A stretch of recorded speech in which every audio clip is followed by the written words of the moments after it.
নমস্কার, আমি বীর সিং মাহাতো বর্ধমান বিশ্ববিদ্যালয়ের অন্তর্গত কালনা কলেজের বিএড বিভাগের চতুর্থ সেমিস্টারের একজন ছাত্র। আজকে আমি দ্বাদশ শ্রেণীর রাষ্ট্রবিজ্ঞান বিষয়ের একটি একক, ভারতের আইনসভার একটি উপ একক ভারতীয় পার্লামেন্ট সম্পর্কে আলোচনা করব। ভারতীয় পার্লামেন্ট সম্পর্কে আলোচনার ক্ষেত্রে আমাদের প্রথমেই জানতে হবে যে ভারতীয় পার্লামেন্ট কী। ভারতীয় পার্লামেন্ট বা সংসদ হল ভারতের সর্বোচ্চ আইন প্রণয়নকারী সংস্থা। অর্থাৎ ভারতীয় পার্লামেন্টে সমগ্র ভারতের জন্য আইন প্রণয়ন করা হয় এবং এই পার্লামেন্টের ধারণাটি ব্রিটিশ সংবিধান থেকে নেওয়া হয়েছে। ভারতীয় পার্লামেন্টের নির্মাণ 1921 খ্রিস্টাব্দে চালু হয়েছিল এবং নির্মাণ কার্য শেষ হয়েছিল 1927 খ্রিস্টাব্দে। ভারতীয় পার্লামেন্ট বা সংসদের নির্মাণ করেছিলেন এডউইন লুটিয়েন্স এবং হারবার্ট বেকার। ভারতীয় সংবিধানের পঞ্চম অংশে এবং 79 থেকে 122 নম্বর ধারায় পার্লামেন্টের ধারণাটি অন্তর্ভুক্ত রয়েছে, যার মধ্যে সংসদ বা পার্লামেন্টের গঠন, সদস্যদের যোগ্যতা, অধিবেশন, বেতন, ভাতা ও ক্ষমতা প্রভৃতি সম্পর্কে উল্লেখ রয়েছে। এরপর আমরা আলোচনা করব ভারতীয় পার্লামেন্টের গঠন সম্পর্কে। ভারতীয় সংবিধানের 79 নম্বর ধারা অনুযায়ী ভারতীয় পার্লামেন্ট তিনটি অংশ নিয়ে গঠিত হয়েছে, যথা রাষ্ট্রপতি, রাজ্যসভা এবং লোকসভা। আমরা প্রথমে আলোচনা করব রাষ্ট্রপতি সম্পর্কে। ভারতের রাষ্ট্রপতি ব্রিটেনের রাজা বা রানীর মতোই পার্লামেন্টের অবিচ্ছেদ্য অংশ, অর্থাৎ তিনি পার্লামেন্টের একজন সদস্য নয়, তাই তিনি পার্লামেন্টের কোনো অধিবেশনে বসেন না।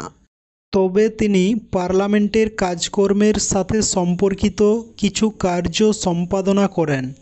যেমন পার্লামেন্টের প্রথম অধিবেশনে রাষ্ট্রপতি উদ্বোধনী ভাষণ দেন, পার্লামেন্টের উভয়কক্ষের অধিবেশন আহ্বান করতে, স্থগিত রাখতে কিংবা অধিবেশনের সমাপ্তি ঘোষণা করতে পারেন। এরপর আমরা রাজ্যসভা সম্পর্কে আলোচনা করব। পার্লামেন্টের উচ্চকক্ষের নাম হল রাজ্যসভা। ভারতীয় সংবিধানের 80 নম্বর ধারায় রাজ্যসভার গঠন সম্পর্কে বলা হয়েছে যে রাজ্যসভা অনধিক 250 জন সদস্য নিয়ে গঠিত হবে। রাজ্যসভার সদস্যদের মধ্যে 12 জন রাষ্ট্রপতি কর্তৃক মনোনীত হন। অবশিষ্ট 238 জন সদস্য অঙ্গরাজ্য এবং কেন্দ্রশাসিত অঞ্চলগুলি থেকে পরোক্ষভাবে নির্বাচিত হন। বর্তমানে রাজ্যসভার মোট সদস্য সংখ্যা 245 জন। রাজ্যসভার সদস্যরা 6 বছরের জন্য নির্বাচিত হন। রাজ্যসভার কার্য পরিচালনা এবং সভাকে নিয়ন্ত্রণ করার জন্য একজন চেয়ারম্যান এবং একজন ডেপুটি চেয়ারম্যান নির্বাচন করেন। এরপর আমরা আলোচনা করব লোকসভা সম্পর্কে। পার্লামেন্টের নিম্নকক্ষের নাম হল লোকসভা। ভারতীয় সংবিধানের 81 নম্বর ধারায় লোকসভার গঠন সম্পর্কে বলা হয়েছে যে লোকসভা অনধিক 550 জন সদস্য নিয়ে গঠিত হতে পারে। যেখানে অঙ্গরাজ্যের নির্বাচিত প্রতিনিধির সংখ্যা অনধিক 530 জন এবং কেন্দ্রশাসিত অঞ্চলসমূহের নির্বাচিত প্রতিনিধির সংখ্যা অনধিক 20 জন হবে।